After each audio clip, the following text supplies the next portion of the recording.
Welcome back! My name is Baller Scuba. This is Video Games Over Time. We are still in 1986. Today, we're going to talk about Solomon's Key. The story of Solomon's Key takes us back to Tekkon. We have talked about Tekkon before. They were responsible for Tekkon World Cup. Since then, the company changed its name. On January 8th, 1986, Tekkon Limited officially changed its name to Tecmo Company Limited. For Solomon's Key, Tecmo turned to Michitaka Tsuruta. Michitaka Tsuruta had previously created Guzzler for Tekkon, a 1983 arcade maze game. For this game, Tsuruta took inspiration from a few different sources.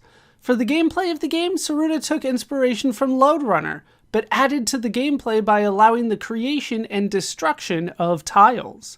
For the visuals of the game, Tsuruta took inspiration from Greek mythology and the 1963 film Jason and the Argonauts. The name of the game came from a sales manager named Hirano. One of the developers for the game pointed out that the star-like symbol present in the game was the Seal of Solomon, and that there was a book named The Key of Solomon. The Key of Solomon is a grimoire that is attributed to King Solomon from the Bible. However, scholars typically date the creation of the work to the 14th or 15th century in Italy. It contains magic spells, particularly in respect to how to deal with demons. Solomon's Key is a puzzle game. The player plays as a sorcerer known as Dana. Dana is sent to Constellation Space and must advance through 50 rooms in order to retrieve Solomon's Key and rid the world of demons. To advance through the rooms, Dana must collect the key and make it to the door before time runs out. The game has many platform elements to it. Dana can run and jump, as well as create fireballs to destroy demons and create or destroy orange blocks. The player can also find power-ups present in the levels to upgrade Dana's attack power, as well as give extra lives, bonus points, and unlock hidden rooms. Because of the secrets present in the game will have slightly different endings depending on which secret levels the player is able to find and complete.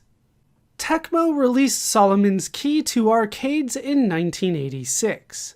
In Japan, the game would be known as Solomon no Kagi, a translation of Solomon's Key. That is a brief backstory to Solomon's Key. With that told, it's time to play the game for ourselves. And here we are in the game. This is Solomon's Key. As you can see, copyright 1986 by Tecmo, which is a much easier thing for me to say than Tekkon. So we're going to say Tecmo moving forward. That is their official name. And then we can get into the demo. Demo is actually very useful. It shows you a lot of little tips and tricks on how to get through the game if you pay attention. So this is the first level. You go over there, you get the key. You can destroy all of that, and then you can start heading back up. Those green orbs on the side, they also provide points for you, but I'm not sure it's necessarily worth the time to get them. Look how quickly they're going here. Get that fairy. Then you work your way up and avoid the ghost. You do have fireballs, so you can attack, but as you can see at the bottom, you only get 3 of them. All right, next is the instruction room. I feel like this is a much better start to the game than the last one, but what do I know? Like, he does use some advanced techniques there. So you can, like, hop over the enemies. You can stay in the air by, like, continually making and destroying the bricks. You can drop the fire, then you can hit it, but then you have to jump over it. All those little things. And then the bell, I believe it... Oh, here comes the fireball. There we go. Yeah, the bell is what summons the fairy to give you the point, and then the key, and then the way in. So there's kind of your full instruction of kind of the tips and tricks. I believe that there's a little bit more for us to learn in 3.1. We kind of skipped 2.1. But let's see. All right. Fireball apparently goes around in circles. See, there's always things to learn. There you go. Can make it through there. You probably don't want to do too much with that. Yeah. Bad things happen when you do that. All right, let's see what I can do. I'm probably going to be okay at the game, but not great. Let's see. This is a relatively hard game to start. This is a tough first level. Apparently he can just stay afloat while punching.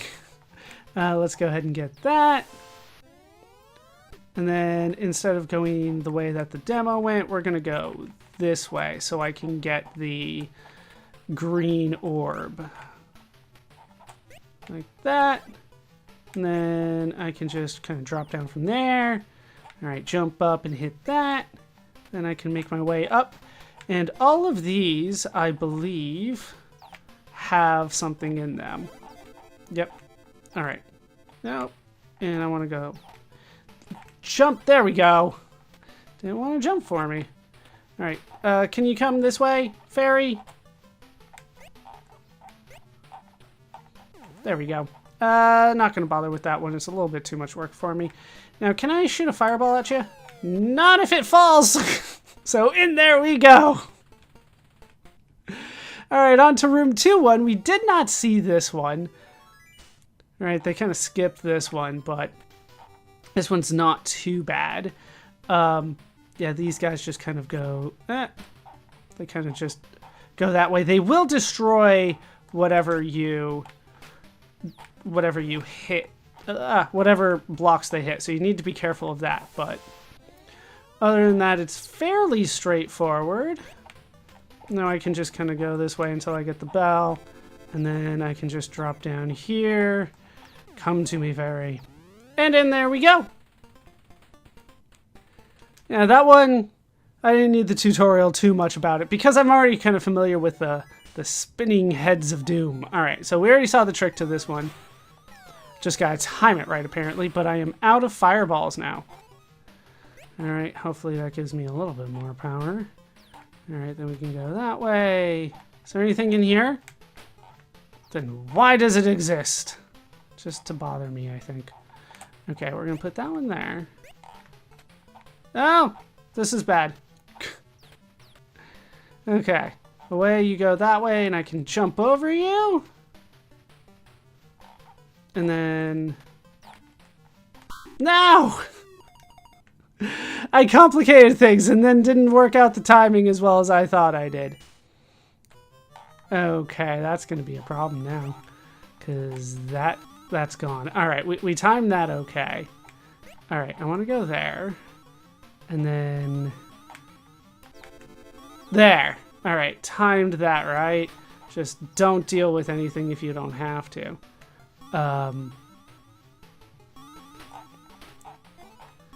Now, how do I deal with this?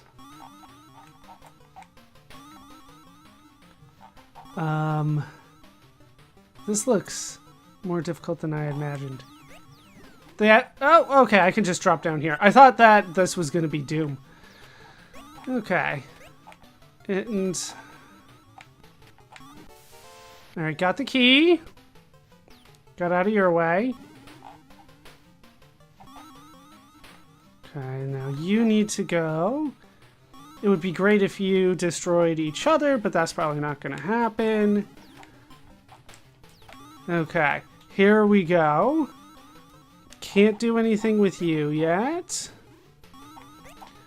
No, trap you. Oh, he destroys blocks. I did not anticipate that. Okay, we're going to try that again. All right, we're going to go there, there, there, there. Okay. And then hop over you. And then we can go that way. I meant to duck.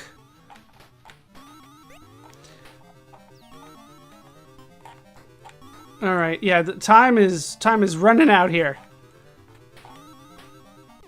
Okay, we got you.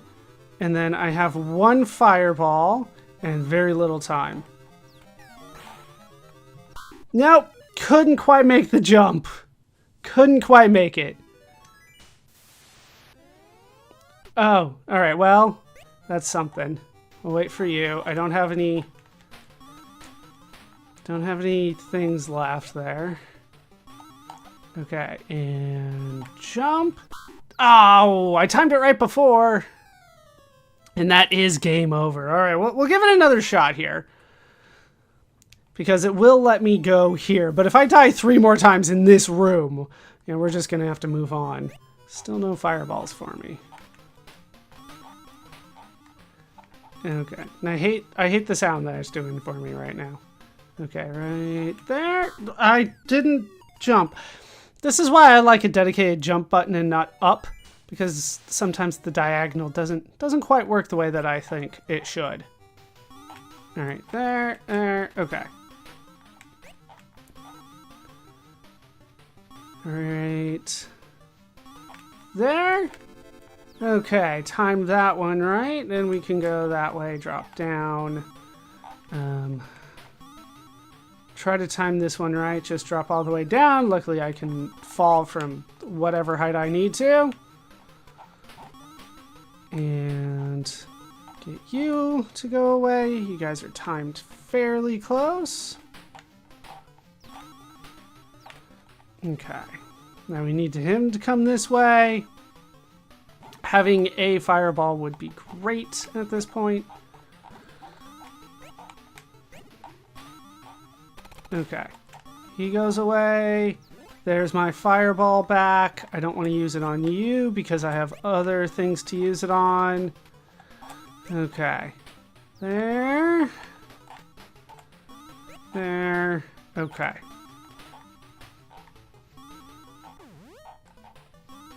Can I just, like, create a thing and go over you guys? No, okay, you do destroy it. Okay, there we go. And I made it.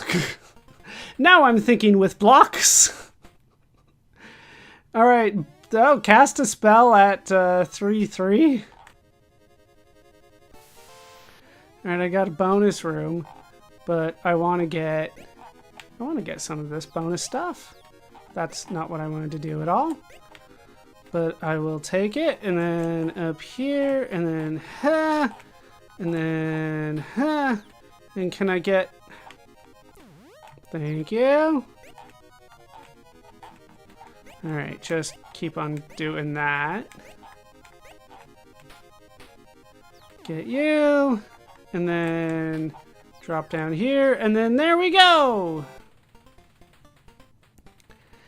Cast a spell on the key. I didn't want to cast my fireball at it. That didn't seem smart, but maybe that's what they were telling me to do. Well, this doesn't look fun. Okay. Let's duck. Okay. I'm standing under a spawner. That's probably not the best place for me to stand. Nope. Alright, no! Okay, we made it. That's the important thing. We made it. Uh-huh. Uh-huh.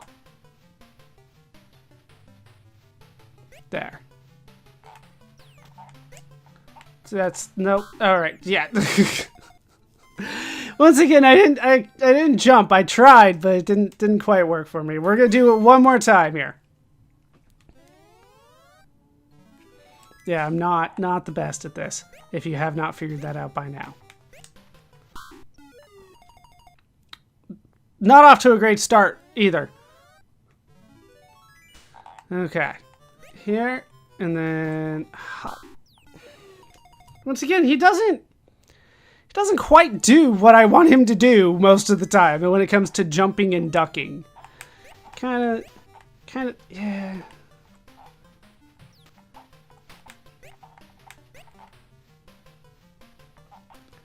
Alright, then, there we go. Then we can go up here, and yeah, he'll go that way. That's not what I wanted to do, but I'll do the trick. I mean, if I really just wanted to make it, I probably can at this point. Not if I do that, though. Maybe I got one more in me, but I'm clearly not getting any better at this. Yeah, just have to make it over there. That I wanted to duck. I wanted to duck. Put that behind me. No! Alright, I got him at least. But that means I have to jump over that guy. Alright, we did it. Room 4-1. It's the scorpion. Well, you guys are not nice at all.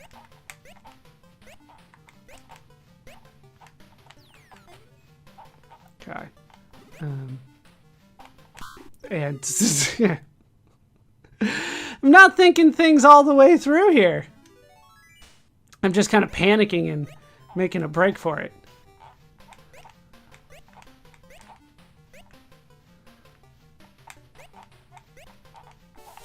Alright, got the key. Okay. Now I'm back up here and I can get that. And out you go. Come here! That's the wrong way. Hit. There, I got you. Okay. We'll wait for one more to spawn and then I'll just drop down. There we go. I did it. I'm no longer collecting everything on the screen. Is that the Virgo sign, I think? I could use the fireball. Okay. And that looks like doom for me. So let's get up onto higher ground so they can't get me as easily. Okay, we did it. Now, where's the way out? It's that way. And fireball.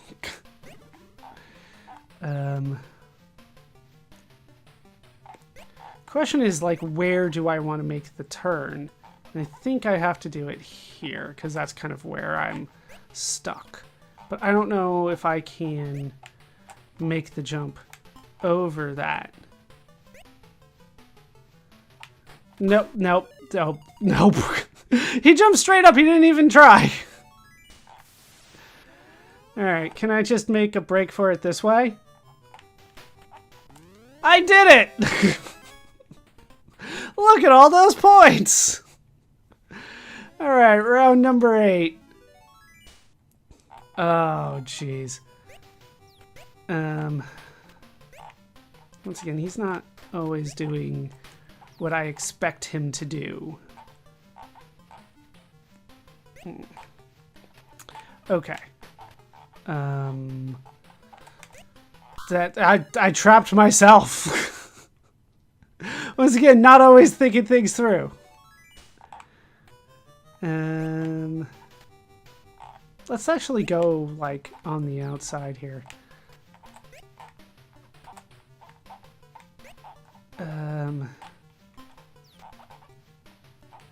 What can I actually... No, I can't go around the outside like that.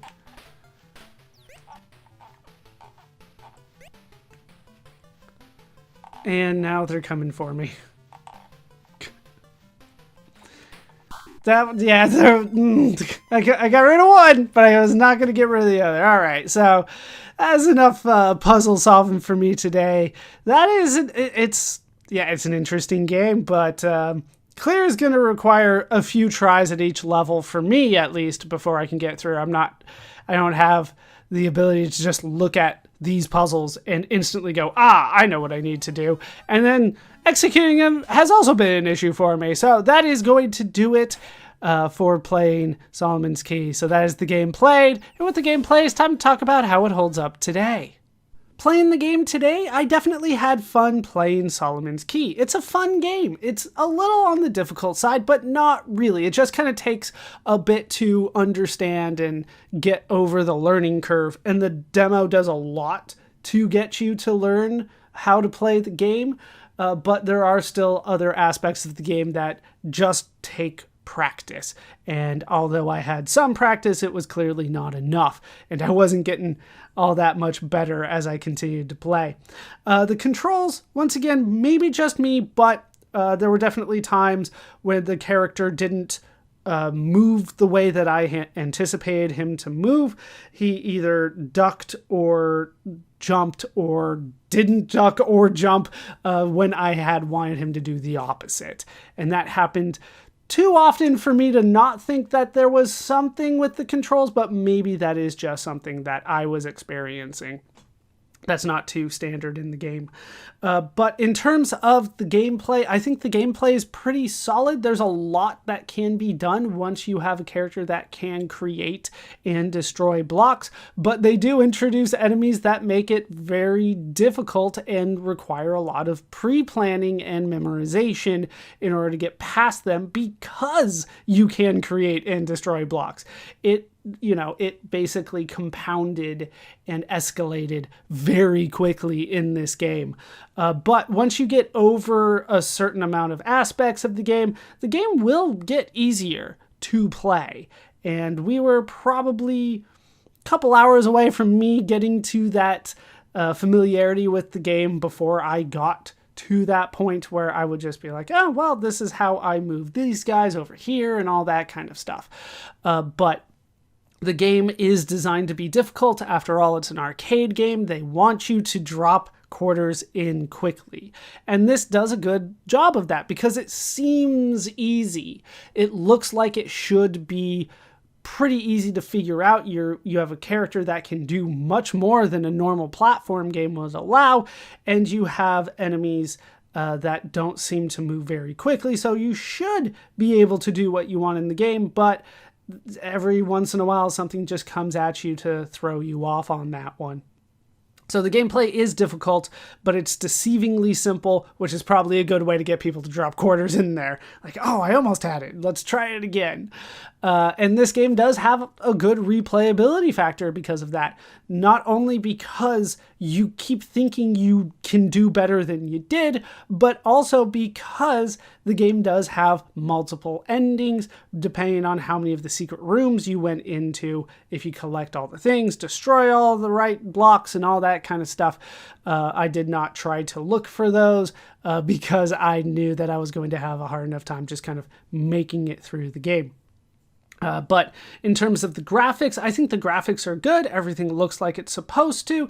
There's a sense of style to it that I think holds up pretty well. It seems kind of like a flat, like almost 2D, even though there's like a background image. I don't know, it's a little difficult for me to explain, and I'm not doing a good job of it, but, it feels like layered 2D images to me, and I think that held up fairly well. But I think that some people will have a hard time with the graphics of that game. But for me, everything looked like it was supposed to, and I think that the graphics do hold up well.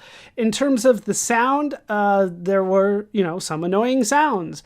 I believe that was when the fairy was active, but I think there were some other sounds that were kind of going on in the background that would have been better if the game did not have. So in terms overall of what I would recommend to a modern gamer, are you going to go back and play this game? I think if you are interested in puzzles or platform games or puzzle platform games, this is definitely a game worth checking out. If you want to spend a lot of time and have the ability to put a lot of quarters into the machine, it would make for an entertaining game for you. If you're not interested in puzzle games or platform games, or don't really care about games from this era, then this game probably doesn't have a lot for you, and you could probably skip it. But overall, I would say it's worth checking out. Definitely, if you see it, feel free to drop a couple quarters in and experience probably the frustration and thought process of, I could have done better. Something was holding me back. And that's my modern take on the game. When the game was released, Solomon's Key was not particularly popular. In Japan, the game peaked at 18th on a monthly sales chart. Critics at the time were relatively pleased with the game, but it was not seen as anything particularly special at the time. However, Solomon's Key would prove popular and successful enough for several ports, a sequel, and re-releases. We will keep an eye on some of these as we continue. Tecmo themselves would continue their rise in the video game industry, so we will hear from Tecmo again in the future. As for Michitaka Tsuruta, he would also continue to create video games. We will hear from Michitaka Tsuruta again, if perhaps only briefly. That will do it for the story of Solomon's Key for now. My name is Baller Scuba. This has been Video Games Over Time. Thank you so much for watching, and I hope to see you in our next video when we enter the Sanctum.